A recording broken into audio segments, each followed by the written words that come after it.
causes the fall of the building. Okay, That's all the right. only way you can explain that one.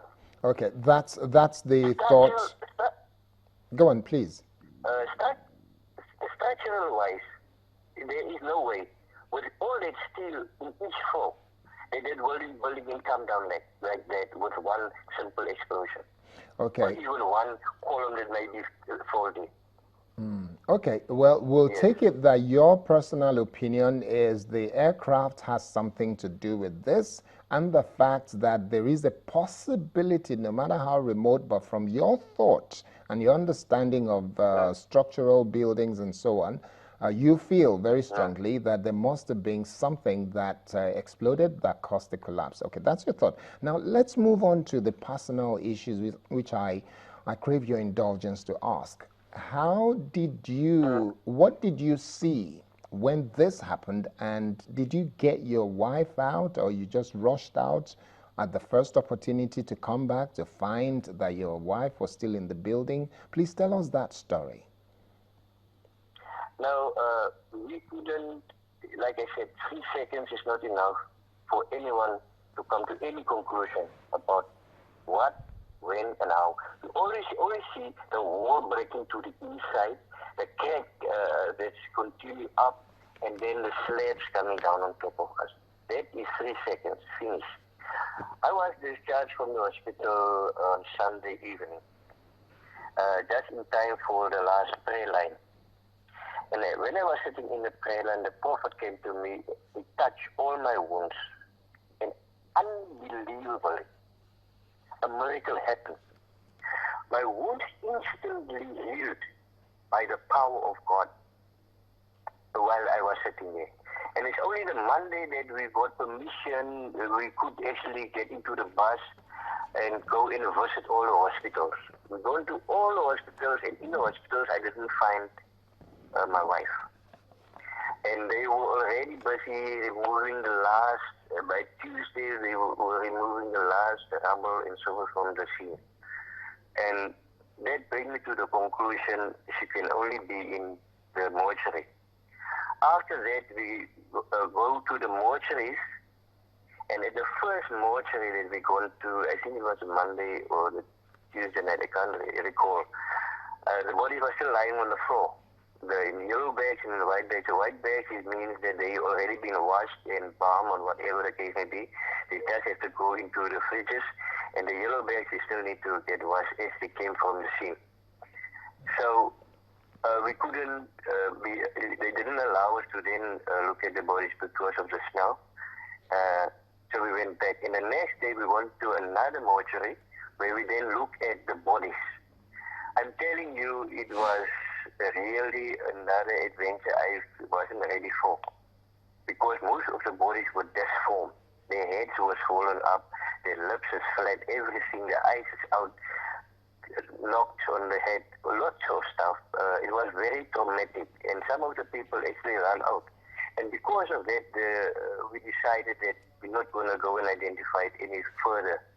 We're going to hand it over to the DNA experts from South Africa that also arrived at that time. So they continue doing it, and then they got permission from the different states and so forth, and they are still busy doing it. Okay. So 1 o'clock today, I'm going with my son to one of the DNA guys, and they're gonna take DNA from him, and then they will send it back. Okay. Are because you apparently? okay with Apparently, the? my wife has not yet been under the 63 that's been identified. Okay, for the sake of clarity, were you able to identify your wife, or you're still waiting for that DNA to confirm that? I'm trying to pick my word carefully here. The mangled form or being that you could see, you're not really sure that's your wife, but you think. Is that the situation? When we went to the mortuary, the bodies that we saw, my wife was not amongst them. There were many men, there were few women, but because of the in this form, you couldn't really recognize or say that That's why we decided to hand it over to the DNA. They are still in the process of identifying my wife. So I'm waiting for them. Mondays we will be more clarity on the whole situation before the bodies can come over to South Africa.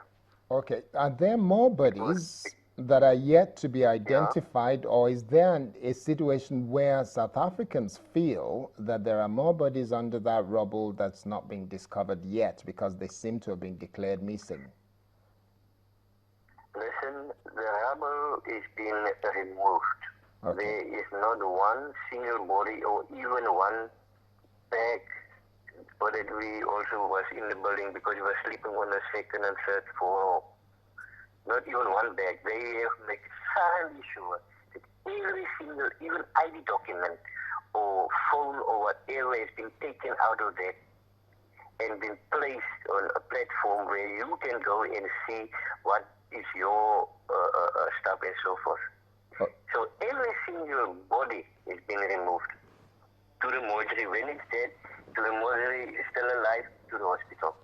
Okay. And they just make sure that they know every single hospital, that every single person has been taken to. Okay, this is a conversation we'll have to continue another time, but let me ask you, what are South Africans feeling? Because there was fear and concern that South Africans now have very strong negative feeling about Nigeria and Nigerians, and especially about the synagogue.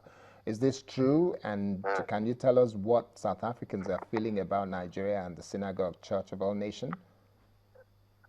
Can I bring you from another point of view, answer that question on a spiritual level? You must understand we got two worlds, spiritual as well as physical. And here is war in the spiritual world. People might not understand that. So it's Lucifer versus God. And he influence many people are influenced by him. Many people are against it, many people are for. For every person that's been there, that's still alive, you will just hear thanks to the man of God, T.P. Joshua. We don't have any doubt that God were in charge of this. Personally, I received a revelation from the man of God, and I believed it. I could feel it in my spirit. You see, it's now people that wants to blame Prophet T.B. Joshua, which I have to warn them. The Bible says, when you touch my anointed, you are in big trouble. So they should think twice, whether they are from South Africa or whether they are from Nigeria. Listen, God is about to take revenge. And whoever were involved, let me warn them, they should run, but they won't be able to outrun God. Okay. And that is what I'm trying to say to the whole world. They must understand it quite clearly. They try to find evidence to point a finger in one direction, but they're not going to succeed because God is going to prove them wrong. Okay. Thank you very much. Thank you, Anthony Vanderville. We've been speaking with Anthony Vanderville, who lost his wife. According to him, they even yet to identify and do DNA of his wife. They've got different kind of bodies that were found under the rubble in that building which collapsed on the 12th of September. And he still feels there are spiritual dimensions to this, and absolves Pastor T.B. Joshua of all blames, and absolves the church of any blame whatsoever.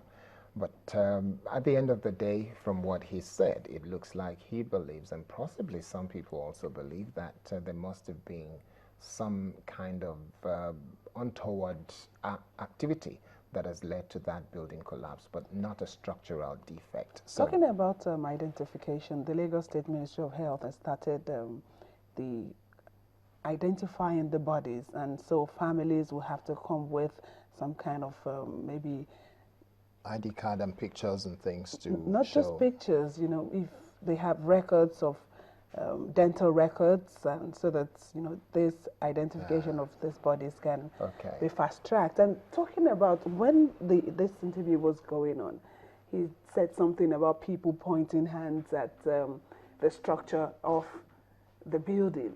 You are a structural engineer, Mr. Fadayomi. What would you say would